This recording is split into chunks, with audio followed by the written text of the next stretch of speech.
गावाच्या जोडीनं आली आली किल्ल्याच्या मातीत चला तर वातीत फराळाच्या वाटीत आली आली. त्यामध्ये घालूया शेंगदाणे,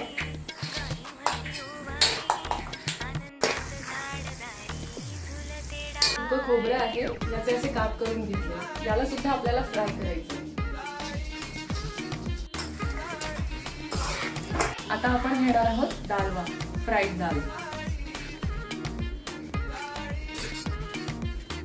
आता आपण एक एक करून सगळे आपले इन्ग्रेडियंट्स ऍड करूया. हे आहे जिरा मोहरी,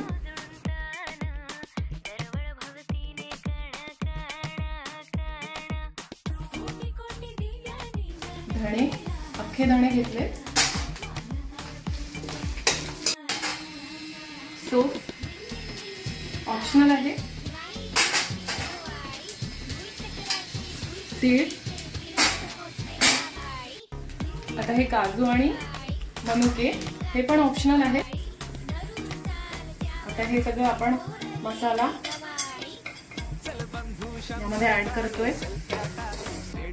आपला मसाला रेडी झाला आहे. आता हे आपण सगळं आधी तळलेलं सगळं ऍड करूया. तुम्हाला दिसेल यामध्ये खाली भरपूर तेल असतं, कारण आपण दालवा, शेंगदाणे आणि खोबरं हे तळून घेतलंय. यामध्ये खाली खूप तेल असतं, त्यामुळे आपल्याला चिवड्यामध्ये तेलाचा अंदाज येत नाही. पण तुम्हाला वाटलं तर तेल तुम्ही शेवटी परत तापवून ऍड करू शकता. आता आपण यामध्ये पोहे ऍड करूया. हा आपला चिवड्याचा मसाला तयार होता. आता पुढचे 4 ते 5 मिनिटं आपल्याला 2 पळ्यांनी म्हणजे 2 सराटे ह्यांनी आपल्याला हा हलक्या हाताने वर खाली करायचा आहे. लक्षात घ्या, तुम्हाला हे पोहे तुटू द्यायचे नाहीये, त्यामुळे ही पद्धती सगळ्यात छान आहे पोहे वर खाली करण्याची. ठीक आहे.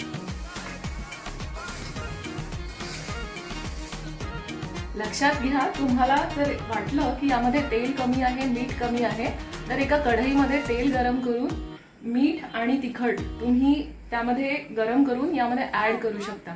आणि तुम्ही लक्षात घ्या, हे असं अजिबात करू नका की हा चिवडा असाच होतोय आणि तुम्ही सोडून दिला. तुम्ही कंटिन्युअस याला वर खाली पुढचे 4 ते 5 मिनिटं करत राहायचे. तुम्हाला ऐकू येतोय याचा आवाज कसा एकदम कुरकुरीत झाला आहे. आणि हवं असल्यास तुम्ही शेवटी थोडीशी पिठी साखर भुरभुरू शकता यावर. थँक्यू. हा बघा, आपला आता चिवडा तयार झालाय. तुम्ही आवाज ऐका.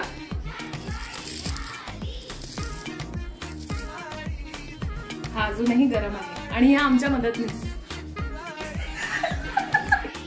हा बघा, आपला आता